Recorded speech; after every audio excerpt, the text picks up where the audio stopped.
আজকে আমাদের ভবিষ্যতের কোনো ঠিকানা নেই। আজকে দেখলাম মমতা ব্যানার্জি নিজে পোস্ট করেছেন সোশ্যাল মিডিয়াতে যে থার্মাল পাওয়ারের যে উৎপাদন, সেই উৎপাদনে পশ্চিমবাংলার সারা ভারতবর্ষের মধ্যে সাগরদিঘি, ব্যান্ডেল এবং যে আমাদের কোলাঘাটের থার্মাল পাওয়ার রয়েছে, সেখানে আজকে দ্বিতীয়, তৃতীয় এবং নবম স্থানে এসেছে। এটাও তো বামফ্রন্ট সরকারের তৈরি ছিল। আমাদের কথাই তো ছিল কৃষি আমাদের ভিত্তি শিল্প, আমাদের ভবিষ্যৎ। কিন্তু সেই ভবিষ্যতের যে পরিকল্পনা, সেই পরিকল্পনাকে মারিয়ে স্যান্ডউইচ খেয়ে 26 দিন ধরে অনশন করে মুখ্যমন্ত্রী আজকে বাংলার মসনদে এসে বসেছেন।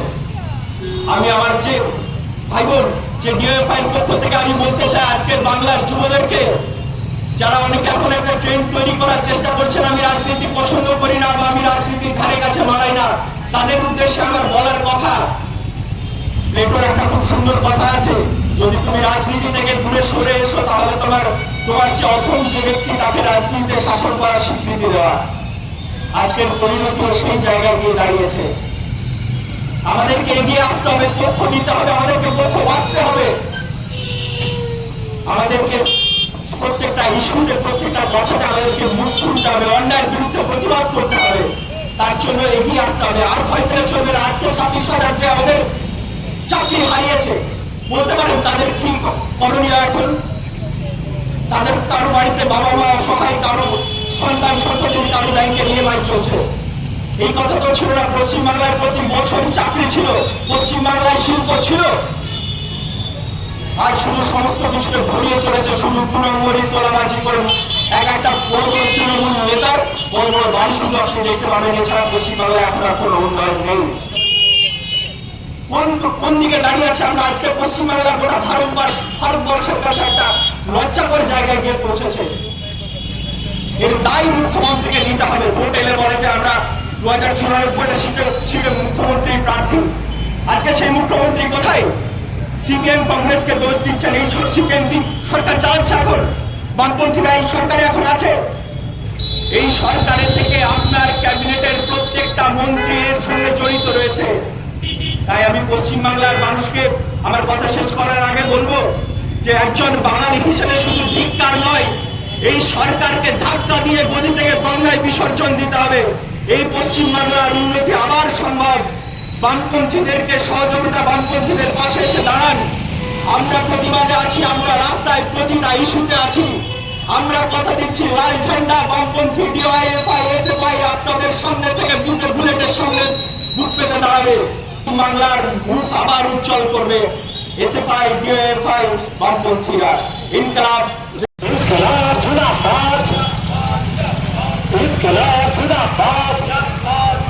এই 26,000 চাকরি চুরি হলো কেন? মমতা ব্যানার্জি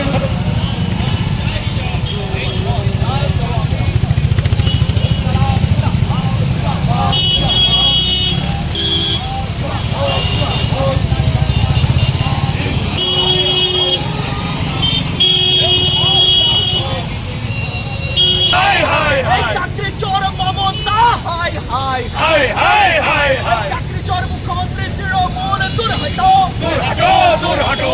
26,000 চাকরি চালো কেন? মুখ্যমন্ত্রী জবাব দাও, চাই জবাব দাও। 26,000 চাকরি চালো কেন? শিক্ষামন্ত্রী জবাব দাও, চাই জবাব দাও।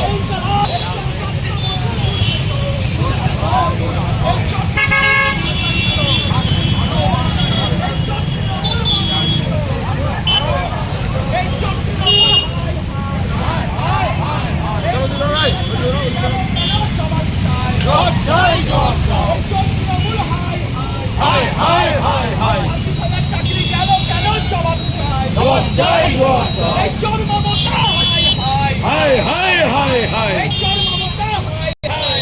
এই প্রাক্তন তৃণমূল চোর Suvendu, high high high high high high. এই চাকরি গেল কেন? তৃণমূল জবাব চাই, চাই জবাব এই দাও। মুখ্যমন্ত্রী জবাব চাই, জবাব দাও, চাই জবাব দাও। ইনকলাব জিন্দাবাদ, জিন্দাবাদ জিন্দাবাদ। এই লড়াই চলছে, চলছে চলবে, এই চাকরির জন্য লড়াই চলছে চলবে, চলছে চলবে।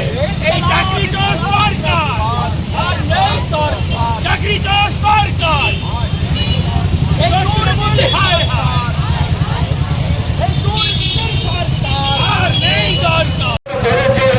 ধরে রাখার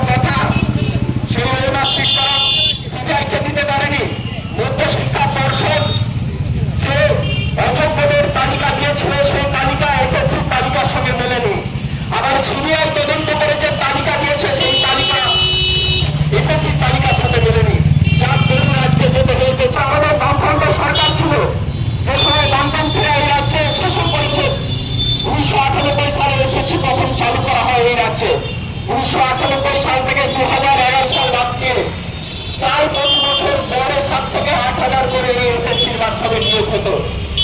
আমরা যখন